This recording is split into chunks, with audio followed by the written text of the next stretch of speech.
preguntarte, Patricia, ¿cómo estás? Muy bien.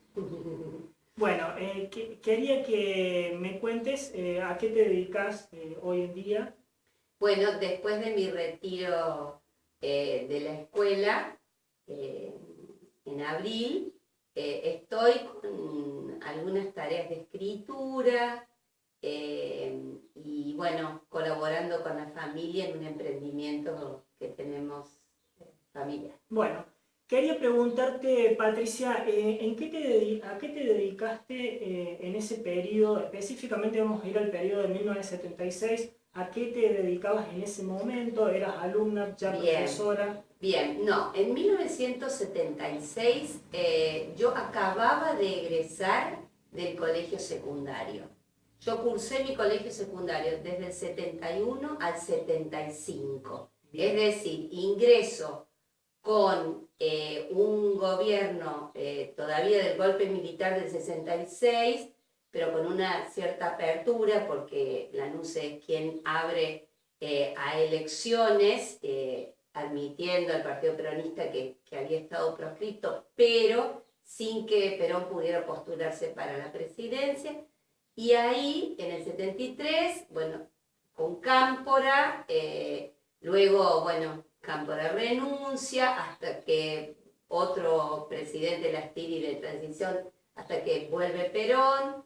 Luego, por todos conocido, muere Perón en el 74 y continúa su mujer, María Estela. En ese periodo yo curso mi secundario. Nosotros aquí en Las Varillas vivimos la institución de nivel secundario. Fue una institución democrática en ese tiempo, en ese paradigma en que, bueno, no había, por ejemplo, centros de estudiantes secundarios, no había posibilidades de tener un protagonismo así más que en obras de teatro o en algunas actividades específicas, pero no había un organismo que posibilitara al estudiantado manifestarse como después en los periodos democráticos. De todas maneras, al ser una población chica, la relación alumno-profesor no era de autoritarismo ni nada de eso, sino que uno podía expresarse. Yo termino en el 75 con un escenario político, social y económico muy revuelto. Con lo cual, en diciembre viajo a la ciudad de Córdoba con una amiga, ella iba a estudiar a la Universidad Nacional. Yo quería una carrera humanística, quería estudiar psicología, yo ya sabía que psicología se había cerrado, al menos por revisiones que se estaban haciendo. Ciencias de la educación tampoco estaba, digamos, no estaban inscribiendo. Yo había ido a la Universidad Católica, me dijeron que no, que tampoco iban a abrir esas carreras, con lo cual me orientan hacia un instituto de nivel superior de psicopedagogía, el Instituto Dr. Domingo Cabré. Y en mi desesperación, de alguna manera, porque yo tenía que hacer todo en un día y yo quería venirme con algo cierto a mi casa para que mis padres, bueno, ya dejar instalado que yo me iba a estudiar a Córdoba, yo me inscribí en esa institución a estudiar psicopedagogía, que era dentro de la orientación que yo quería continuar.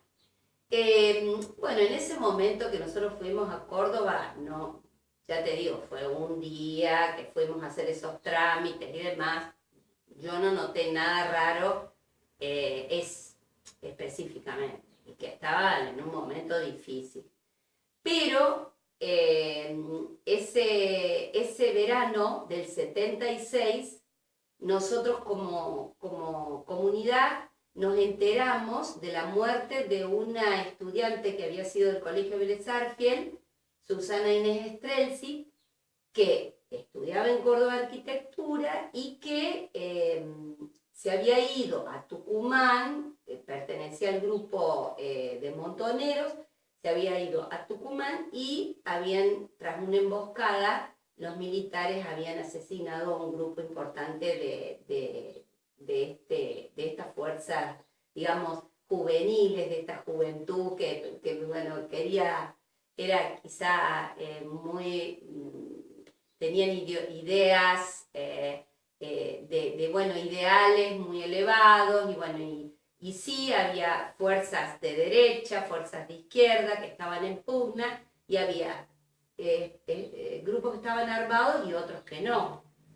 Y ellos pertenecían a un grupo armado. Patricia, preguntarte, específicamente en el 76, ¿vos ya te encontrabas cursando?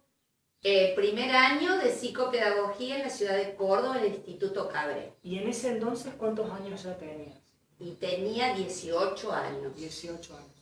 Bien, ¿pudiste observar en tu instituto, en tu lugar de formación, algún episodio relacionado a la dictadura que te relacione, Sí. te vincule directamente? Cuando nosotros ingresamos, calcular, el golpe militar fue el 24 de marzo. Bien. Generalmente todas las actividades comenzaban a fines de marzo. Se retrasó, empezamos los primeros días de abril.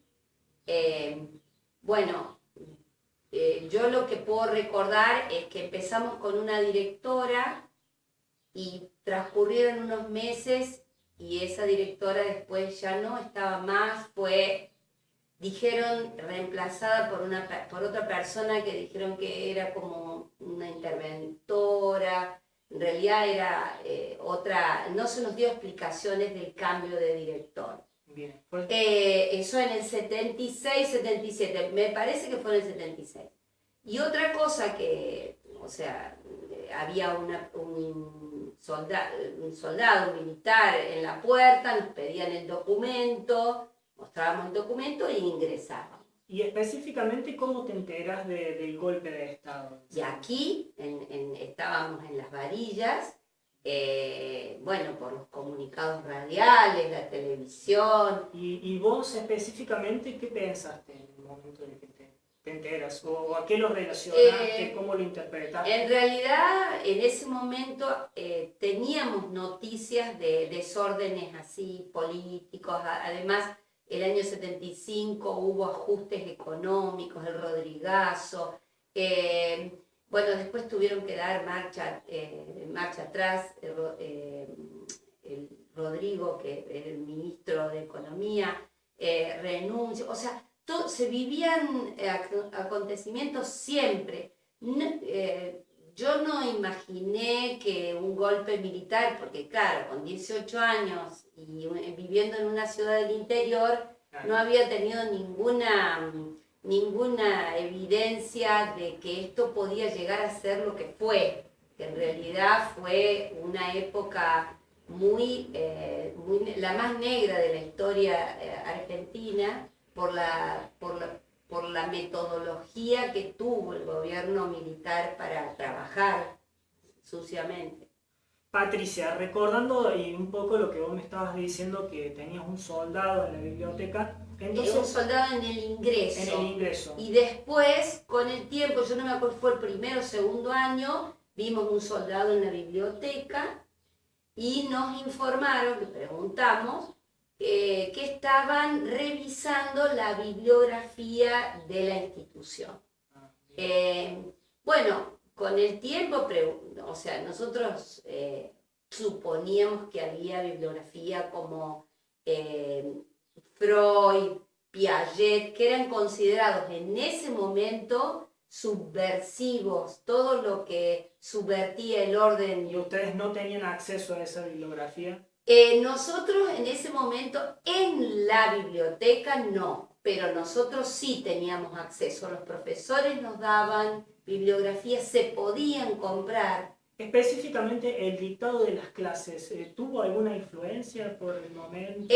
Yo en lo que me refiero recuerdo que los profes, por ejemplo, teníamos un profe de psicología profunda que se cuidaba muy bien. Él siempre decía que había que tener una posición ecléctica, no inclinarse solamente por un modo de pensar y bueno, y en eso ponía en relatividad una serie de avances desde el punto de vista científico de las humanidades que Marx, como dije, Piaget, Freud, y recuerdo también que se comenta, por ejemplo, El Principito fue un libro que estuvo prohibido porque lo sacaron de circulación, porque es como que proponía un pensamiento libre y bueno, todo lo que detentaba libertad era como peligroso porque se salía de los carriles que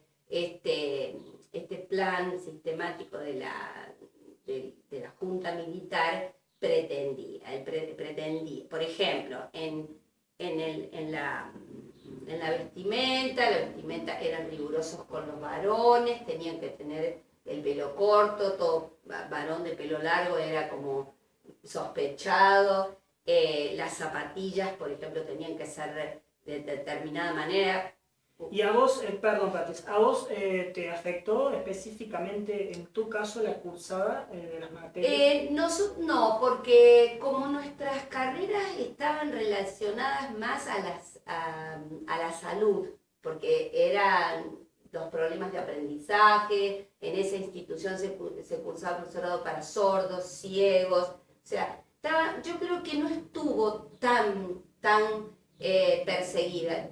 Yo recuerdo que yo exigí en una oportunidad un seminario que no nos dejaron, lo habían sacado, un seminario sobre psicología freudiana, y bueno, y pedí y me dejaron ir a algunas clases de un profe que bueno, que se las arreglaba para dar clases. O sea que había maneras de saltar digamos, los cercos. Y eso era porque el control no era tan excesivo ni tan riguroso. Bueno, y todo lo que era prohibición a nosotros nos generaba más curiosidad. Queríamos ir a ver qué decían esos autores. Así que los profes, bien, a veces nos traían los libros.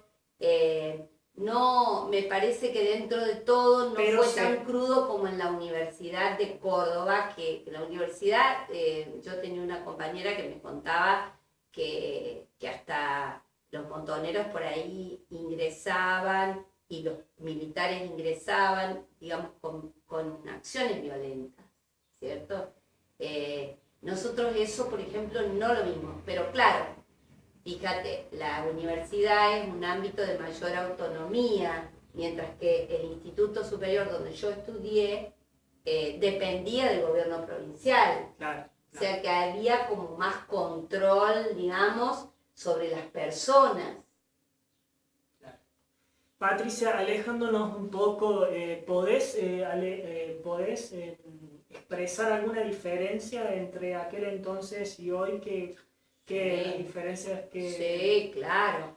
O específicamente con el retorno a la democracia en el 83, ¿qué diferencia sí, claro. Con el retorno a la democracia y lo que se vive hoy en las instituciones, tanto de nivel secundario como de nivel superior, el estudiante tiene un protagonismo distinto, un protagonismo más estimulante para hacer, digamos, sus propuestas, para generar soluciones a problemas, es escuchado, el profesorado en sí está como abierto, hay diálogo, el estudiante está, como decía la Mercedes Sosa, es la levadura de la sociedad y en ese sentido son los nuevos, están entendidos como los que vienen a traer la renovación al status quo, digamos, porque la sociedad tiende a ser estática si no hay un movimiento y el conocimiento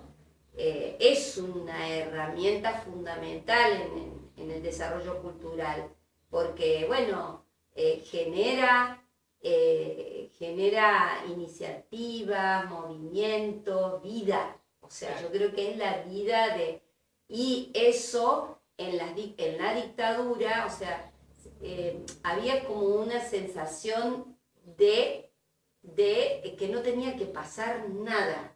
Claro. Porque si pasaba, era peligroso. Y entonces...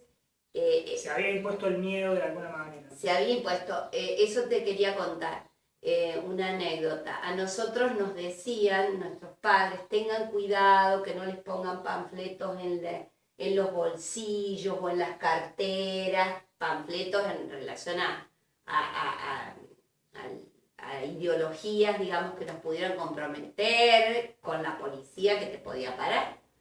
Y entonces nosotros con esta amiga discutíamos y decíamos, pero ¿cómo te das cuenta vos si en el colectivo, dice, no te ponen en nuestro pensamiento ingenuo? Entonces decíamos únicamente que nos cosamos los bolsillos. Bueno, eso queda como un chiste porque la ingenuidad de pensar que nos podían llegar a perjudicar justamente porque cuando vos tenés miedo es como que lo ves todo más aumentado. No era posible que nos hicieran hacer algo que no queríamos. Después, por ejemplo, nosotros vivíamos en Barrio General Paz, una señora que nos daba, digamos, pensión, y escuchábamos tiroteos de noche, veíamos los coches, los Falcon que daban vuelta, porque era un barrio donde había pensiones de estudiantes. Y bueno, y ellos impedían las reuniones, o sea, ellos querían controlar, el gobierno militar quería controlar que no hubiera reuniones ni agrupaciones, porque ahí se generaban, digamos, las ideas y las acciones, porque tanto el Ejército Revolucionario del Pueblo como la Juventud Peronista, bueno, eran jóvenes que querían una Argentina, digamos, luchaban más que nada contra el capitalismo, con las ideas que tenían, ¿no? Patricia, como para ir finalizando, te quería preguntar, por último, vos, ¿qué reflexión harías sintéticamente de este periodo, no? Bueno, en realidad mientras uno lo vive, yo en todo mi transitar, mi estudio, no era tan consciente de todo lo que pasaba, ¿sí? Porque no teníamos, no militábamos, no estábamos, íbamos a estudiar, desde el interior a estudiar lo que nos habíamos propuesto. Mi compañera estudiaba ciencias químicas, así que nada que ver con las humanidades. Y bueno, lo que después supimos que fue el horror que fue lo de la dictadura, me parece que con toda este avance social que hemos hecho a través de los años, con el advenimiento de la democracia, con todos los testimonios de la CONADEP, con el documento Nunca Más, los chicos, me parece que bueno, los chicos y los grandes sabemos que eso no se va a volver a repetir. Porque, y sobre todo cuidar la democracia. Claro, cuidar la democracia y, por ejemplo, cuando nos hablaban vez pasada de las milicias de Venezuela, y bueno, uno tiende a pensar en que puede haber algún tipo de movimientos así como más organizados que puedan atentar contra las libertades, digo, a mí, por ejemplo, todavía me quedan ciertos miedos, ¿sí? Miedos de que se pueda atentar contra la democracia. Pero también me quedan miedos que la excesiva ideologización y por ejemplo, yo noto en algunos representantes de las distintas ideologías una cerrazón muy grande, y eso me asusta porque todo lo que entra dentro del fanatismo es peligroso, porque las personas cuando se fanatizan pueden llegar a cometer actos que de otra manera no cometerían. Y bueno, eso siempre me parece que hay que cuidarlo y que hay que impedir que se quiera dividir la sociedad en blancos y negros, en que las cosas son blancas o negras. No, las cosas no son blancas o negras. Las cosas son complejas, no hay una sola verdad, hay situaciones y es bueno debatirlas, es bueno ser respetuoso de cada uno, no querer imponer una única verdad. Uno aprendió a pensar en libertad y bueno, yo todo lo que sea autoritarismo, tanto de ideas únicas, me resisto, me genera como un choque, porque yo digo, bueno, a ver, si vos querés defender a ultranza y no dejás que otro te contraargumente otra cosa, es porque tan seguro de tu posición no estás. Entonces la reflexión a mí me parece que es el debate, el escucharse, viste que los chicos dicen, o la tele dice no resiste archivo. Está bien, a veces uno puede pensar una cosa y después la realidad te va demostrando otras cosas. Lo que pasa es que uno no puede ser un ferviente defensor de algo a rajatabla y después cambiarse al otro carril completamente. Por eso me parece que el diálogo, el escuchar, el leer, el debatir, son, me parece, valores que hay que cuidar mucho y bueno, y todo lo que viene como impuesto, primero hay que dudar y después, en todo caso, negociar, pensar. Es decir, yo provengo de una generación que ha sufrido todo eso, el imponer ideas. Entonces, como que, bueno, me resisto un poco a todo eso. Bueno, Patricia, por último, sí, agradecerte muchísimo. No, por favor, espero que sea de utilidad. La colaboración, sí, de hecho lo va a ser.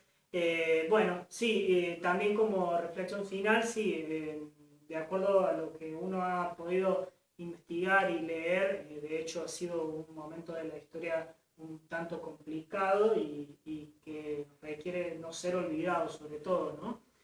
Bueno, hasta aquí ha llegado la entrevista y agradecerte por todo. Muy amable. Muchas gracias.